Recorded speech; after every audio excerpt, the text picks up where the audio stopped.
হচ্ছে আমাদের তৃতীয় যে অধিবেশন শুরু হতে যাচ্ছে আগামীকাল থেকে সংসদে, সেই অধিবেশনে আলোচ্য এজেন্ডাগুলো আমাদের করণীয় সেগুলো নিয়ে আলোচনা হয়েছে এবং দেশে যে চলমান জনদুর্ভোগ রয়েছে সেগুলা বিষয়ে বিরোধী দল হিসেবে আমাদের সমন্বিত ভূমিকা, ঐক্যবদ্ধ ভূমিকা, সে বিষয়ে আমরা আমাদের নীতি এবং কৌশলগুলো নির্ধারণ করেছি। এবং যেমনটা আপনাদেরকে সামনে ভূমিকায় বললেন হামিদুর রহমান আজাদ সাহেব, 11 দলের সমন্বয়ক, তো সেই বিষয়গুলো আমরা আলোচনা হয়েছে। আমাদের আজকের আলোচনায় একটা বড় কনসার্ন এসেছে যে আমরা দেখতে পাচ্ছি যে আগামীকালকে যে অধিবেশন শুরু হতে যাচ্ছে সেখানে জাতীয় মানবাধিকার কমিশন আইন সেটার খসড়া, সেটার বিল উত্থাপন হবে এবং পর্যায়ক্রমে গুমের আইন সহ আরও কয়েকটি গুরুত্বপূর্ণ অধ্যাদেশ, অন্তর্বর্তী সরকারের করে যাওয়া অধ্যাদেশ যেগুলো এই সরকার এসে ল্যাপস করেছিল প্রথম অধিবেশনে, সেগুলো তারা নিয়ে আসছে। তো এই বিষয়ে আমাদের বক্তব্য হচ্ছে, আমরা তখনই বলেছিলাম প্রথম অধিবেশনে যে এই অধ্যাদেশগুলো ল্যাপস না করার জন্য যদি কোনো পরিবর্তন প্রয়োজন হয় সেটাকে আইনে পরিণত করা এবং কোনো পরিবর্তন বা সংশোধন প্রয়োজন হলে সেটা আলোচনা সাপেক্ষে পরবর্তীতে আমরা এটা করতে পারবো।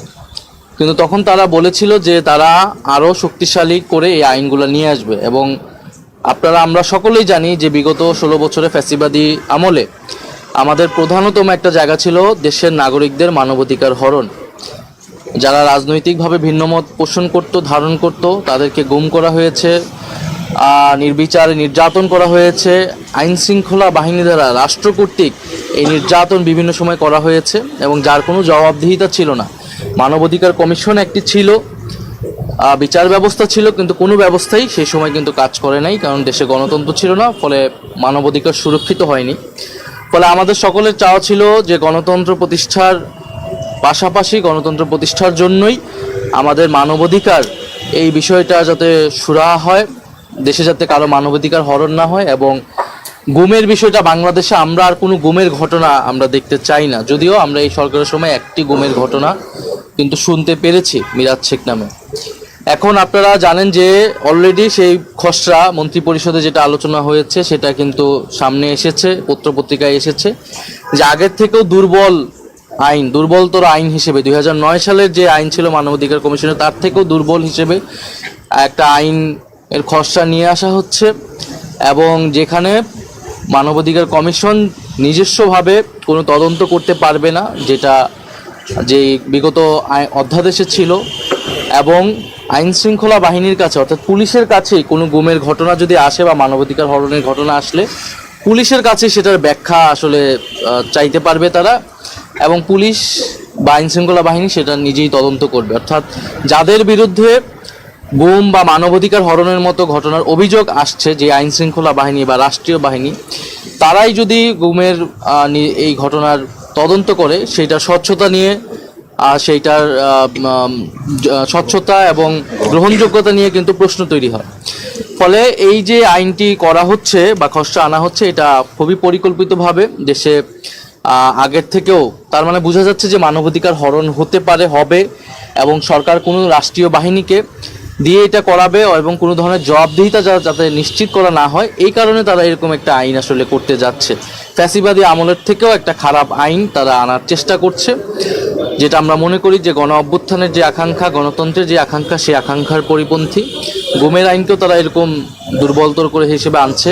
পাশাপাশি মানবাধিকার কমিশনের যে বাছাই কমিটি, মানবাধিকার কমিশন যেভাবে নির্ধারিত হবে সেটিও তারা সেখানে সরকারি মন্ত্রীদের প্রাধান্য দিয়ে একটা বাছাই কমিটি যেটা করছে, যেটাও নিরপেক্ষভাবে বাছাই করবে না। অর্থাৎ যাদেরকে জবাবদিহিতা করার জন্য এই কমিশন সরকার বা নির্বাহী বিভাগকে, তাদের দ্বারাই এই বাছাই কমিটি আবার তৈরি হবে। ফলে এরকম অনেকগুলা ধারায় আমাদের সমালোচনা রয়েছে এবং অলরেডি এটা মানুষ এটা আলোচনা করছে। ফলে আমরা সরকার যে কমিটমেন্ট করেছিল যে তারা আরও শক্তিশালী আইন বা আরও ভালো আইন আনবে, দেখা গেল তারা অন্তর্বর্তী সরকারের যে অধ্যাদেশ করে যাওয়া অধ্যাদেশ তার থেকেও খারাপ আইন তারা আনছে এবং তারা এটি ধারাবাহিকভাবে করে যাচ্ছে। বলে জুলাই সনদ অক্ষরে অক্ষরে পালনের কথা বলে তারা সম্পূর্ণভাবে উল্টো পথে হাঁটছে এবং ফ্যাসিবাদী আমলের থেকেও খারাপ আইন তারা তৈরি করার চেষ্টা করছে। ফলে সেটা যদি তারা চেষ্টা করে, আমরা আগেও বলেছি যে তাদেরকে অবশ্যই গণ আন্দোলনের মুখে পড়তে হবে। আমরা সংসদে আমাদের সংসদীয় যেই রীতিনীতি সেটা মেনে আমরা সেটার প্রতিবাদ বা জবাব বা আলোচনা আমরা করব, এবং পাশাপাশি রাজপথে আমাদের নিয়মতান্ত্রিক গণতান্ত্রিক আন্দোলন চলমান থাকবে। আমরা জুলাই সনদ, গণভোট, এই গণভোটের রায় অনুযায়ী সেই রায়ের দাবিতে আমাদের আন্দোলন এটা চলমান থাকবে 11 দলের।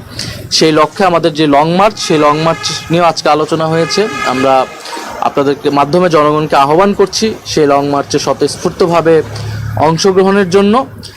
এবং এই দেশে এই মুহূর্তে যে বিদ্যুতের সংকট, গ্যাস সংকট, আপনারা দেখছেন মন্ত্রীরাও যখন কথা বলছে বিদ্যুৎ চলে যাচ্ছে, এবং তারা মুখে আবার বলার চেষ্টা করছে ইনিয়ে বিনিয়ে যে দেশে আসলে সংকট নাই, অথবা বলতেছে তারা কোনো কিছুই করতে পারবে না। এবং আরেকটি সংকট যুক্ত হয়েছে, সেটা হচ্ছে সার সংকট।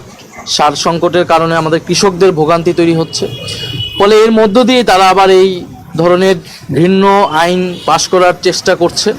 ফলে আমরা মনে করছি যে জনগণ এটির পক্ষে কোনোভাবেই এটি মেনে নেবে না। আমরা সেই জায়গা থেকে আগামী যেই 30 তারিখ গুম বিরোধী দিবস আন্তর্জাতিকভাবে পালিত হয়, সেইটাতে আমরা স্বতঃস্ফূর্তভাবে অংশ নিব, এবং আমরা আগামীকালের অধিবেশনে সংসদেও আমরা বিরোধী দলের সংসদ সদস্যরা সেটার আমরা সংসদীয় কায়দায় সেটার জবাব দেব।